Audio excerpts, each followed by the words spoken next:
So we really could have also done this in chapter 2. This actually fits really well with chapter 2, but I kind of like it as a review at the end as well. In chapter 2, you learned how to graph reciprocal graphs of a bunch of kinds, where you had a function on top, function on the bottom. You also learned in chapter 2 how to, the special rules for square rooting any graph. Okay? What we're going to do in this last section is we're going to learn the special rules for taking any graph and putting it on the bottom of an equation. So it'd be like, what would happen if you did 1 over a parabola? 1 over sine of x. 1 over log of x. Any graph that we've done so far, we'll now know how to graph if you put it on the bottom. And then after we learn how to put it on the bottom, we're also going to look at what happens if we put any graph that we know inside absolute value bars. So first of all, if you put the function on the bottom, this is not the inverse.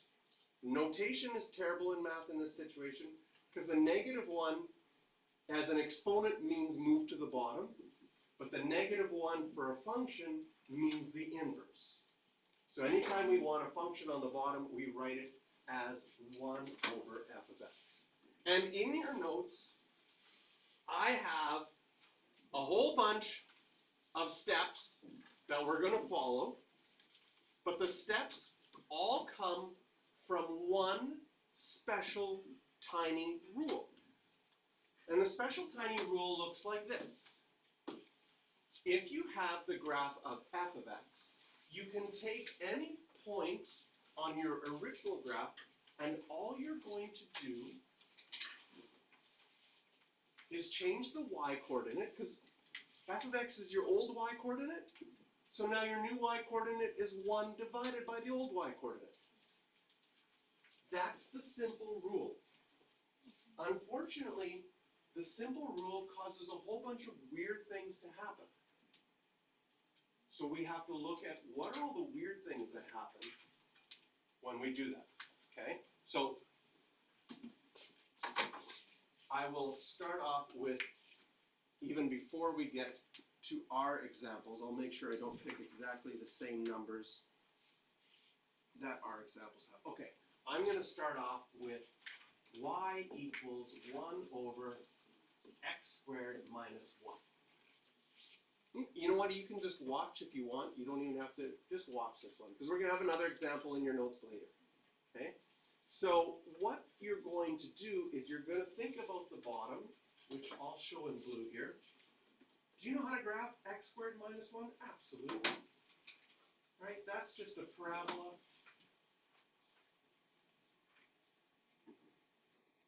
That's been moved down 1 unit. So you'd have the point 0, -1, you'd have 1, 0, and -1, 0. You would have 2, 3, and -2, 3. That would not be hard for you to graph. You've graphed lots of parabolas so far.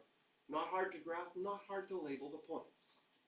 So the rule is that every point that you had on the original one now becomes 1 over 1. Okay. So if we just go through the simple rule, what happens to -2, 3?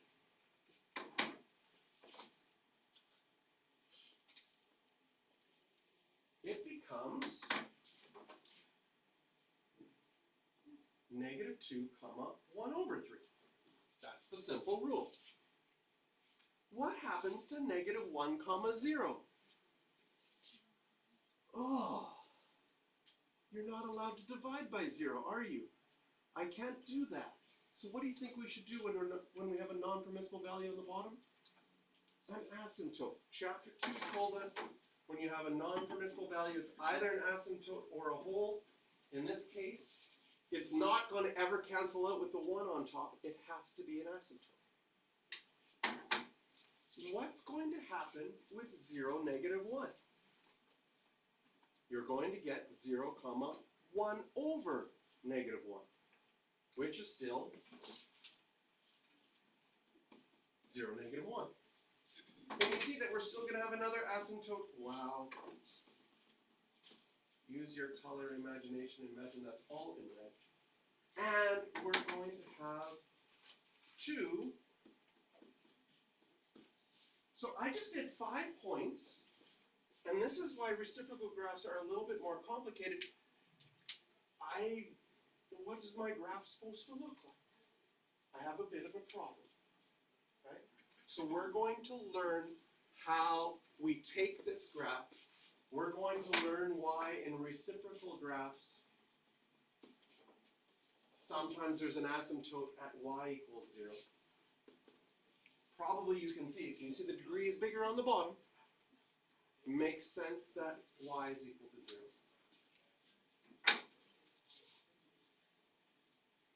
We have no x-intercepts ever in a reciprocal graph because you have a 1 on the top. So I can't draw this up towards the asymptotes because I would make x-intercepts. So the final graph looks like this. But we're going to now summarize, because just doing the simple rule didn't help me see the final graph. I needed some extra information. So the extra information is as follows. Okay? We draw f of x first, which we did. Okay? Steps 2 and steps 3 I like to do together as asymptotes. You are going to get vertical asymptotes whenever your original graph has x-intercepts. Can you see that our x-intercepts were here and here?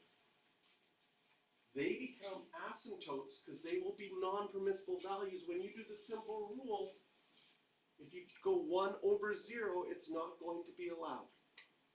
So we're going to do asymptotes, vertical asymptotes, wherever we have x-intercepts.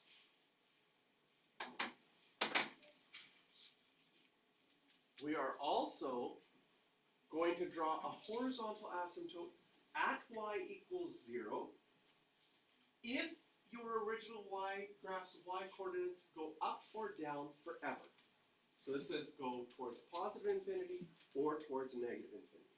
So what that actually means, you see how this parabola goes up forever. By seeing it go up forever or go down forever, it's telling you that the degree is bigger on the bottom. But that's how you can tell from the graph. Right? If you have the equation, you can say, oh, my degree is bigger on the bottom. I have y equals 0 from chapter 2. But sometimes they don't give you the equation. They just give you the graph.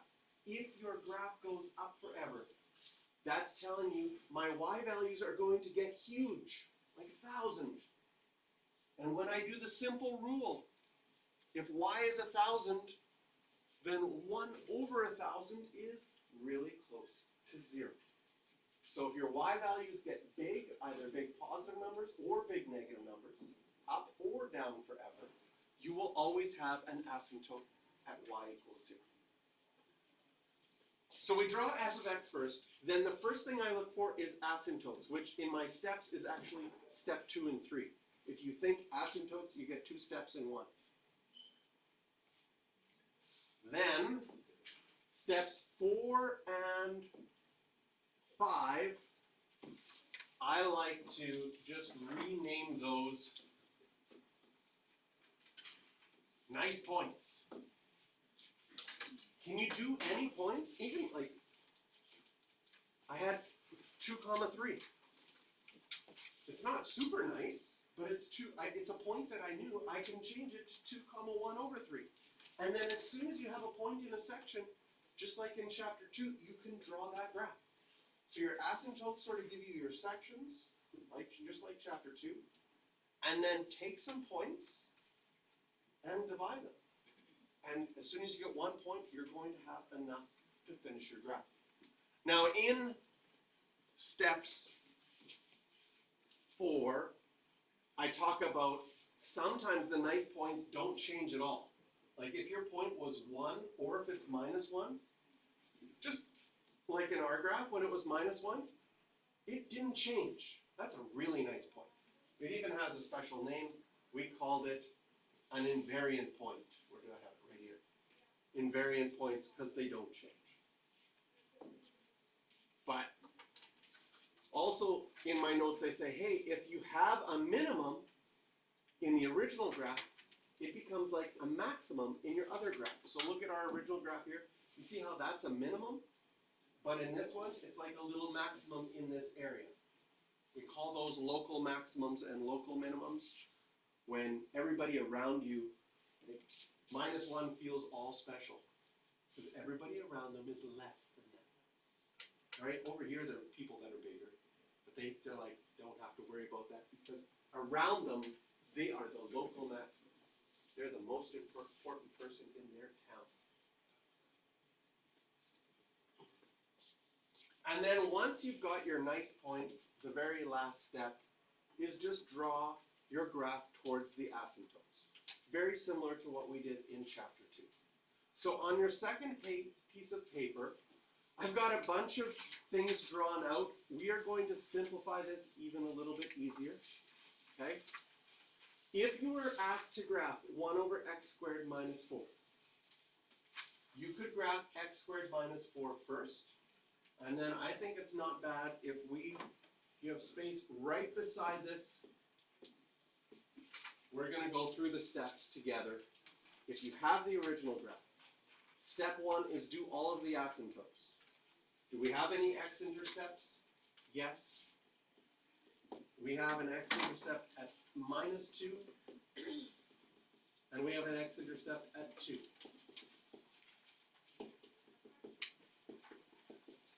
And when I was doing the notes, I was like, I just did that as step 2. So I really broke it down in the notes to see like one thing after another. Well, you would never draw all of this when you're doing your work. You would just draw your final answer. So if you're doing your asymptotes first, vertical asymptotes, does your graph go up forever? Yes. So then you have a horizontal asymptote at y equals 0. Next, do you have some points? Yes. I have 0, -4. Does it make sense that I'm going to have 0, 1 over -4? And that's actually enough to draw that section. Okay. I guess I need a point on my original graph. Maybe I'll plug in 3. If I plug in 3, 3 squared is 9 minus 4. I get 3, 5. So on my graph, I'm going to get 3, 1 over 5. And that's enough in this section to draw that. And similarly, over here, you would get -3, 1 over 5. So I wrote a lot of steps to really explain things in detail as we're going. But if you remember, draw my original graph, do all my asymptotes, do some nice points, easy. No problem whatsoever. And let's look at example 2. 1 over x squared plus 1. Draw my original graph. Right beside it. Step 1, asymptotes. I have no x-intercepts, so I have no vertical asymptotes. Does my graph go up forever? Yes, so I would still have a horizontal asymptote. Do I have some nice points? Yes, what 0, 1 will be 0, 1 over 1, which is 1. I could pick another point. I could pick that I have 1, 2.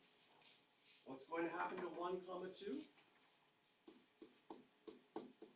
1, 1 over 2.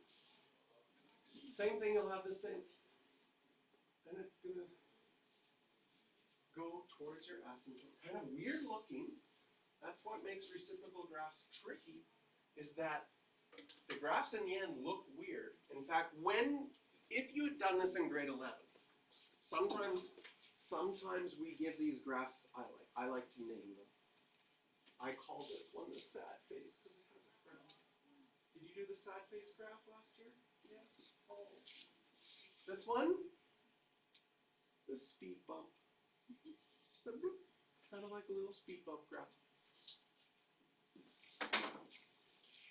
And so in grade 11, you did 1 over parabolas, and you did 1 over lines, if you did it.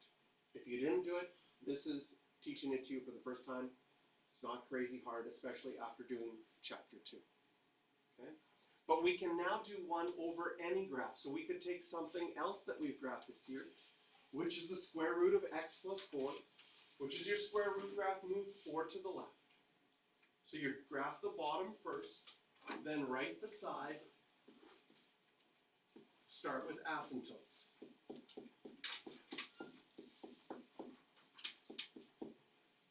Do we have any x-intercepts? Yes, we have an x-intercept at -4.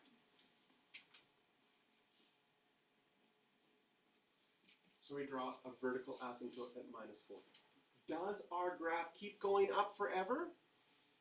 Yes, the square root slowly goes up forever, which means you are going to have an asymptote at y equals 0. Can we do some nice points? I have -3, 1. I'll still be -3, 1. What's going to happen to 0, 2? Right? All the simple rule of the reciprocal is your y value just becomes 1 over your y value. Not crazy hard. Is that enough points to draw this section? Yes, it is. It's going to go towards my asymptote there, then up towards my asymptote there. What about this section? Well, my original graph doesn't exist. I have no points. So I'm not going to draw anything in this section because I have no points. And this would be the end of the graph. What I see as the most typical kind of question that happens on the exam is instead of giving you the equation where you have to graph the one first, they just give you a graph first. They say, here's a weird graph. Can you graph 1 over f of x? And I think this is what's on your exam review, something like this. And you're like, I don't know how to do that. Well, now we do. So right beside this, I'm going to start with asymptotes. Do we have x-intercepts? Yes, we do. We have an x-intercept at -1. So I'll draw an asymptote at -1. We have another one at 2.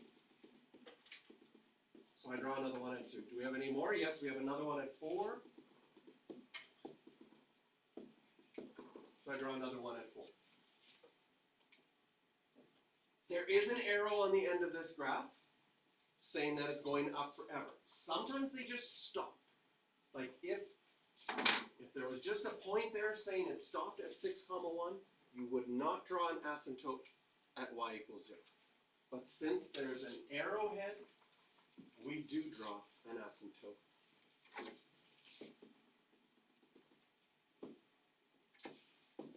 At y equals 0. Then we find points. -5, -1. Will stay. Oops, -5, -1.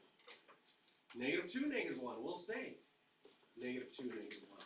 And it should make sense that if there's a flat line on your original graph, when you do 1 over that, all of those values are going to be the same. This time they stayed exactly the same, but sometimes they switch. As far as going towards the asymptote, I hope you can see that it's going to go down, because if it went up, we would have an x-intercept, and there are no x-intercepts on 1 over graphs.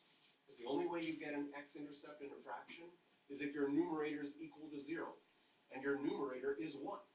It'll never equal 0. Same thing here. This point is going to be 0, 1. That's enough for me to draw that section. I have, I made a mistake in the 1, 2, 3, it. You can fix this. You can fix this. And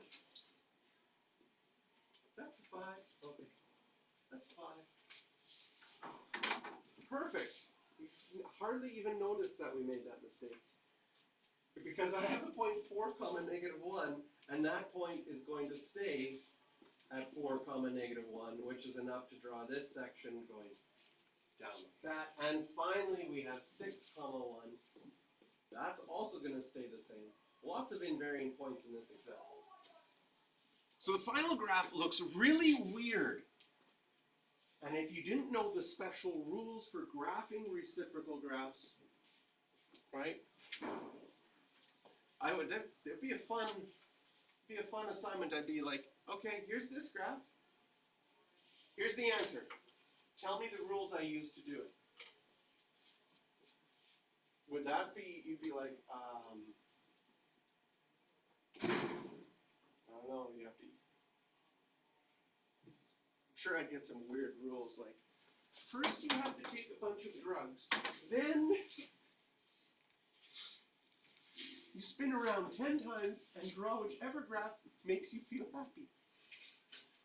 It almost seems like that's the rules when you look at the first one and look at the final one, but it isn't that way. Okay? So these are the examples that you have, and I'm going to give you the last 10 minutes to work on the worksheet that I gave you. On Monday, we're going to use these rules to graph cosecant, secant, and cotangent, because cosecant is 1 over sine.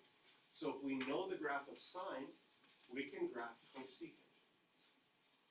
Yay! Don't sound so excited. If you know the graph of cosine, you can draw the graph of secant.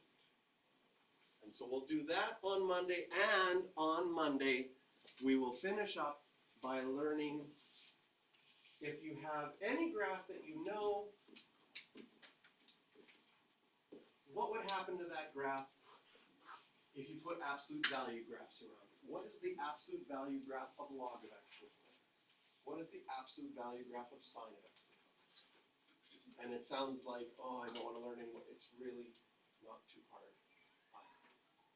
And then we will officially be finished. Next week we'll do some vertical surfaces on some of the units that we have from earlier and get some time for exam review. Do you want your take-home quiz for the weekend, or do you want it on Monday? If you want it for the weekend,